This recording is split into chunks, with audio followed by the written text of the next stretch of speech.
Hi, this is Franz Cantor, cartoonist, illustrator, and toon talker, and I'm here with Jim Bridges, and I'm the president of the Australian Cartoon Museum. And today we have a real great bloke, Hirschfeld. Al Hirschfeld. Yeah, and here he is holding his coat out. And Coat of many characters. Yeah, and all these characters are underneath his coat. These are all his. This is his world. This is a well-loved book, by all means. I think it's published by Abrams. Yeah, I haven't been able to get a decent copy of it, and this is a second-hand one when I got it. Yeah. But it's so check out for it on look for it on eBay. Yeah, and it's about 35 years old. So for those of us who are a little bit ignorant of Hirschfeld. Well, Hirschfeld for many years illustrated the New York Times literary supplement. Right. And New York Times drama things for plays and movies. Yeah. And there's he's dedicated to his wife, Dolly. Yep. And he is an extraordinary guy in lots of ways. He's done more with the line in caricature. So when did he come up with this? This was like in the 1920s or 30s? Oh, yes, he was... Very early days. A very elegant... I mean, here's a caricature of the Prince of Wales and using the pound symbol. Yeah, and that's...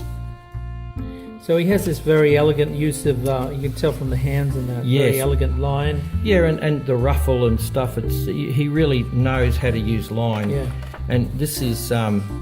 Martha Graham? Martha Graham, who's famous for her theatrical productions, and he's incredibly... The use of the single line, he's mastered that probably better than anybody else. Yeah. And he's invented his own cross-hatching. There he is as a young man. Yeah. He's invented his own cross-hatching and his own style and his own use of linear shorthand. So there's Zero Mostel. Yeah. And people think... Ray Bolger. Yeah, so he's caught that because Ray Bolger was a dancer. Yeah. And he could really throw his body around. And he sort of captures the movement. He was a scarecrow in Wizard of Oz. Yes, he was, yeah. But he does a lot of drawing, but he simplifies it down to the nth degree. Now, that's Gary Moore. Now, here's a sketch where he has all these... He takes these notes about collars and stuff like that. And then So this is how he gets the likeness. Yeah. He takes notes. Yeah, but he does lots of lines, but the finished work is hardly any lines at all. Yeah. And people think he just naturally just does those lines because he's so good. He'll just... here's another... He'll eliminate everything. Here's another Zero Mostel. And beautiful studies of drapery. Yes. Clothing. And posture. Yeah, and he's famous for doing these sort of... patterns where he puts a dot in the middle of them, right. And they may be triangular, they may be, and he also, because he used to sit in the front row at first nights and stuff like that and draw everybody on stage and stuff, he drew attention to himself and people sort of just the pencil going over the page and all that stuff. So he actually learned to draw in his pocket and notes. This is Nina's Revenge. This is Nina, that's his daughter, by the way, with no Ninas. And Nina, he's got 2 and 2 now. For instance, his name is L, and so there's A and there's L, and his wife is Dolly, so there's Dolly, D-O-L-L-Y. Very clever. And there's another D-O-L-L-Y. Yeah. And where's the other L? L. L. And generally he hides Ninas in his works. This is early lithograph. This is typical of what a lot of people were doing at the time, the 30s. Yeah, social realism. Yeah. Sort of with a touch of European sensibility in it, like that's George Gross sort of stuff, That's 31. Very gritty. He's eating his snails. Yeah. And, using different... I mean, he's not known for that sort of style. It's a beautiful Look at that shape, guy. So he has a very theatrical so this is very sense of composition and design. Yeah, this is very, that's 28. So it's Basil Rathbone. Yeah, and it's design and shape. It's like the architecture of the time and the, Art Deco. Yeah. And then he moves in, but he captures the moment. This is Guys and Dolls, and he's got all the suits and all that sort of stuff, using the patterns and stuff, black and white. He's ransacking. Very, very sophisticated. Yes, he's ransacking all sorts of things, and they're beautiful caricatures, not just of the personality, but of their poses and their signature and their movement. That's right. And look, here's a face, just straight line. He shows action, lines of action. There's a straight line to take from the eyebrow straight down to the chin. It's just one straight line. Yeah. So there's Bette Davis. And that's Celeste Holm. Yeah. And every so often you'll see. This is really perfect visual critique of theatre.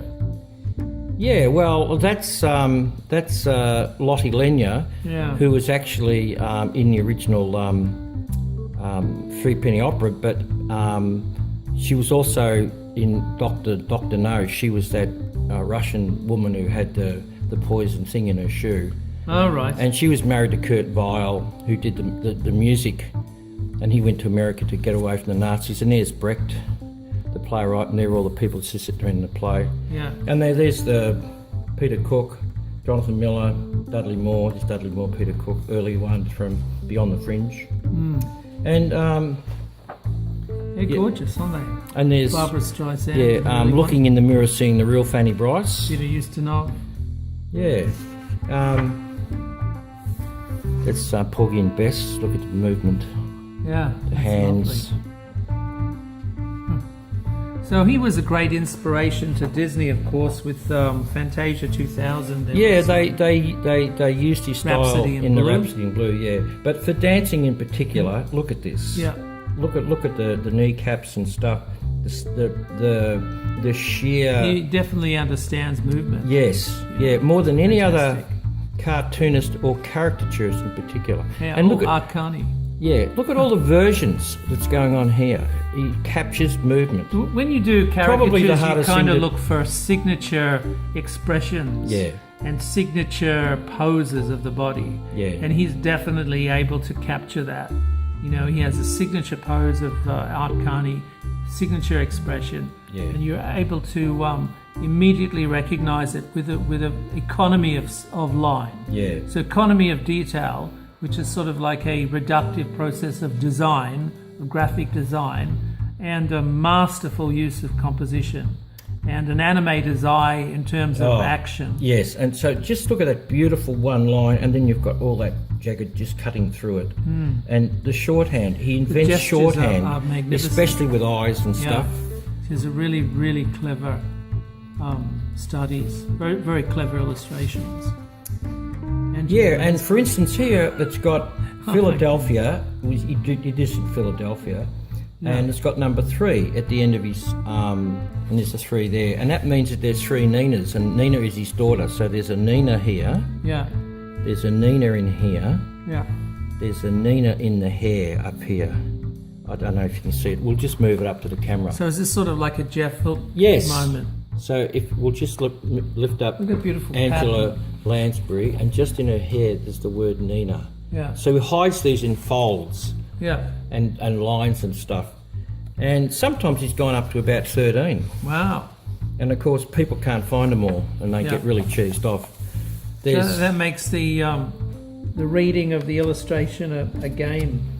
Very interesting. Yeah, but and here is Joel Gray from George M. Cohen, and he's got 7 Ninas, and actually this here's all says Ninas along here, the pattern of his shirt. Yeah. And there's look at Jason Robards, perfect. Yeah. With very little line in it, really. He's really captured the mouth, the nose, the eye. Well, it's reductive. I mean, he'll sketch the face in different expressions and different angles until he gets something that is completely, almost like a logo. Yeah, and of course a lot of people copied him over the years because he was just so good. Well, he was a big influence on... What other Disney films was he an influence on? Oh, well... Aladdin, I know. Yeah, but I mean, the point is he's been in... Probably a I little mean, bit he of was on the cover. I mean, he drew all these famous Broadway shows and television shows. So My Fair Lady album had George Bernard Shaw, the puppet master for Rex Harrison. And here he's got the watch band says Nina. Yeah. And he hasn't even got the number written on it here, how many there are. And see, here's another thing. He shows elation and madness and all that sort of stuff with just squirrels, a continuous line. So he shares something with Scarf in that respect. Yeah, well, yeah, and like here is the jumper of John Lithgow, and it's just a really thick woolly jumper, and he's just done this. He's got the outlines and just done this. Yep. He's gone absolutely berserk on that one. But he really knows how to crystallise it, get it down to its... Like there's a... Maggie Smith. Yeah, and even the line, if you can't see it, but the line of her ash is just a curly bit of a continuous line. And look at that, because Gregory Hines is famous as a dancer. Look at the design, the balance, and the movement. Because I'd say that movements must be the hardest thing to capture in a drawing of everything, and he's just done it. Richard Dreyfuss. Yeah. Raul Julia. Awesome. Yeah, some of these are only known. This is later in his career. This is the 1970s. Now we're into the 80s. I think this book he's came really at the height of his. He did a lot of television ads and stuff like that too. You wouldn't know some of these people because they only worked on Broadway. But I mean, Judd Hirsch has worked in films. Yeah. And look, just growing almost organically out of nothing, you know. Very, very clever. Yeah. So and these movie stuff. Incredibly inventive. Yeah. His movies. Here we go. So there's W.C. Fields. 1975. And Charles Lawton, Clark Gable. It's beautiful. The First Mutiny on the Bounty, 1935. Yeah, and all these, like having all the dark and the flowing line. You can see how he's influenced so many people, even George Molnar and people like that. Stroheim and Swanson. Sunset I think he's Boulevard. turned him into too much of a snob there, but that's perfect. And this, look at the line. Look at the line of Singing in the Rain. See how that line just goes into the hand, and it just effortlessly just goes around, and it's just so. This is Henry Fonda with a 5 o'clock pattern. Yeah. From Grapes of Wrath. Yeah. Here's a very simple. Just a simple. Garland, see the mouth is just a circle. Yep. With cut in half, black and white. On the waterfront. Yep. And there's that jumper again, that jumper pattern. Yep, Bing Crosby. And is that Grace Kelly? Yeah, that's from The Country Girl. Yeah, so these Cary are... Grant, this was done in 1975. Yeah, so Nina is here where he's... Oh no, this is 1978. Yeah, see Nina's there. So yeah. Of course, he hadn't even got the number on it. Alec Guinness. The horse's mouth, yeah. Lots of all the different types of work within this, you know. There's like 5 different drawings in one. Spencer Tracy, John Mann. And look, see for instance, this is from the Some Like It Hot, and of course their eyes actually are in the shape of a nipple because they're looking at her breasts. So the eye is actually in the shape of a nipple. Oh, right. And all this beautiful pattern. Beautiful. And of course, they're hiding out from the gangsters with their hairy legs. Yeah. Yeah. Paul Mooney. He had a bit of fun doing the spaghetti. Yeah. And why not? That's Shirley MacLaine. Yes. Wow. The apartment. And of course, with cool. the pattern, like the contrast you of don't her need to dress. watch the films. Of her dress with all this sort of. Yeah. Well, it contained the detail. So there's Nina in the light above the head there. Very cool. They're filming this is on the set of West Side Story. Yeah. Montgomery Clift. The Misfits, yeah. Very, very interesting. Patty Duke. This is the fight scene, and it's a wonderful the way he's used the hair and the dresses and everything else, and showing the violence of what goes on. Because in that play, when they did it on Broadway, they broke every bone in their body, I think, because they threw each other around the place. Wow. And there's a typical, Fred Astaire dancing on the ceiling from the Royal, because he actually does dance. Yeah.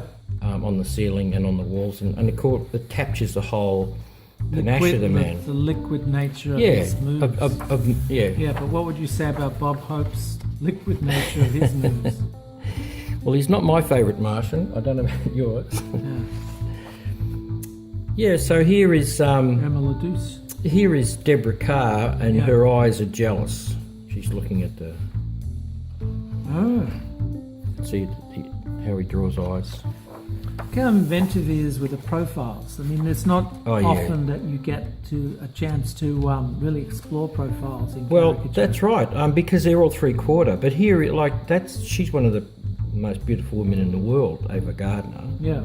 And he's shown her in a way. He's caricatured the profile. He's a brilliant caricaturist, but he actually makes it look so bloody simple. Yeah. Because someone else would do because he reduces it 100 extra lines. Look at the nose on Lee Marvin here. Just, and there's perfect Burton. Yeah. And he's captured Sandy Dennis really well with her quality, because it's hard to draw Sandy Dennis, I think. It'd be hard to pin it down.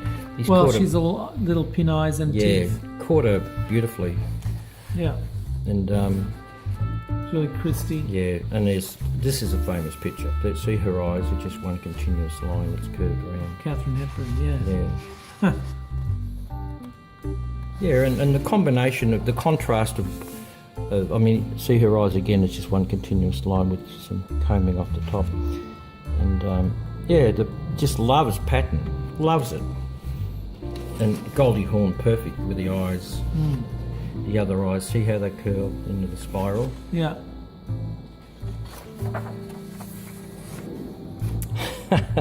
Glenda Jackson, beautifully done. Beautifully done. And even the hands are caricatured, And look at the eyes, on the jaded eyes of David Niven in what's this? That's Murder by Death. Yeah. All the different people playing different. Look at the eyes on this. It goes straight from the nose straight into the eye. Peter Sellers in that? Peter Sellers, Elsa Lancaster, Peter Sellers there. Yeah, that's Peter Sellers. But I mean, Columbo. To draw that and to keep Maggie Smith. To keep her in character. Yeah. His knowledge, his drawing abilities is extraordinary. Yeah. Well, it's hard to reduce the character unless you really understand to very few lines. Unless you understand what you're doing. Well, you have to understand the true characteristic of the likeness of the. Here, the eyes here. Yeah. We're going on about the eyes, and there's some of the other work he's done. Chevy Watercolour. So this is 1980. Yeah. Yeah. This is 35. This montage. See, he's cut out patterns of different fabric. Yeah. 1944. Yeah. Look at the cabling. It's just beautiful. It's just so simple, and yet it's perfect. And of course, he's famous for these things, these big party broad scenes. And doesn't she dominate that picture? Yeah. And it's in the eyes, folks. Yeah, very, very interesting. It's in the eyes. Even Mickey Mouse is in here. So I've seen, there was a famous cartoon, Hollywood Cavalcade or something. Yeah. So they're obviously referencing his work. Well, they've all... When was this? This is 19... That's 34? No, that's 54. 1954. Yeah. Wow. That's 54. And look, here's this thing again. Yeah. The Ray Bolger continuous line, and just an X for the ear. Yeah. And he's perfectly got Ed Wynn with the mouth and the eyes. Just those two things, Yeah. And that's a great call with her hooded eyes. Bertrand Russell. Yeah, the old Algonquin. And there's perfect use of the clown in Red Skelton. That was used, I think, on the television show. Well, he did a lot of the covers, didn't he? Of, and the TV guys. Yes, well, there was another guy, but he did some, and of course they advertised the specials with his stuff because his stuff was so good. And look at the hand. Look, the simplicity of some part of the drawing, and then he goes to all this detail to show you the aspect of Red Skelton that we know. This sort of simple, very simplified ones. Victor Borgia. Yeah. I've done a Victor Borgia. Danny Thomas. Yeah. Ed Sullivan. He did a lot of hands like this. And there's Boris Danny Karloff. Kaye. Boris Karloff's terrific. Terry Like Thomas. one continuous eyebrow going right across. That's famous. And this is pretty nifty because Incredibly inventive. this is two twins. Yeah. And of course, if you block off that, red one if way you and block then the off, other. that's right. It's a Picasso trick. Yeah. But it's about twins. It's originally Robert Preston and Sammy Davis, who were the Romeo twins from the boys from Syracuse. Yeah. Plus, he's got all these Ninas hidden in there, so it's quite a tour de force because you can see Robert Preston and you can see Sammy Davis in there. Yeah. And they're sharing the same eye. Yeah. And that's a beautiful, look at that, just blink, blink, blink, blink, blink, blink, and it's just one continuous line. A master at work here. Elvis the Pelvis, Yeah. early Woody Allen in his red hair days before he went white. And there's another dancer. Incredibly inventive. He was a famous choreographer. Yeah. So who's this book for? Lovers of cartoon, lovers of graphic I mean, design, even lovers if you of only lovers of caricature. even if you only recognise Caricatures. The thing with caricatures is that every face presents itself with a fresh set of rules, That's a fresh and set problems. of challenges. Look at the balance in that. Yeah. It's all there, but then this mic, this just a beautiful little bracket up there and a cut across there. It's just beautiful. Very clever, very inventive. Yeah, well, there's a portrait of the artist, and here he is drawing Picasso. And look at the Picasso eyes. Yeah. There's Matisse. Oh, these are portraits of the artists. Yeah, Marc Chagall. Chagall. Dali. Dali. Yeah. The With the mustache, creating the work. Yeah. Dali, probably. and the connoisseurs. They're all different characters setting up art. Yeah. Yeah, it's falling to bits, but I tell you what, this book is for anybody who's interested in drawing, celebrity, in particular caricature. He has has an got to be elegant appeal. Oh yeah, but I mean, don't think he would just do a few lines. He would do dozens and dozens of lines, and then he'd just rub out them all until he got to the essential right line. And it's all about work. It's all about work. He makes it look simple, but it's all about work. So don't go for the shortcut. You know. Well done. Yeah. Don't go for the shortcut. No, don't go for the shortcut, because the way to learn to draw and the way to learn anything. Go for the deep cut. Well, do a lot of drawing. Yeah. Okay, well, until next time, this is Jim Bridges and Franz Cantor. saying see you next time. Bye-bye. Bye.